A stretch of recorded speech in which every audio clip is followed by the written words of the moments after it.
Today we will learn how to make a good quality super white construction wall putty powder.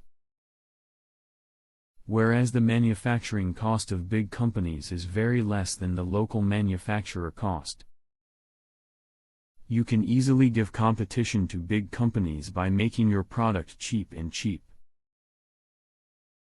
The material of big companies is expensive because those people mostly showing their product in TV ad, due to which the product becomes expensive.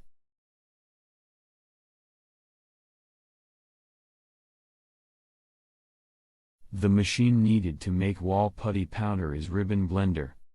The ribbon blender is ribbon mixer machine widely used for the manufacture of dry powder, talcum powder, granules, spice and low viscosity paste and liquid and chemicals, pharmaceutical. So let's start with how much quantity can I make a good Wallputty powder. I will tell you some formulas by which you can make a great product. You can make Wallputty powder that too at low cost.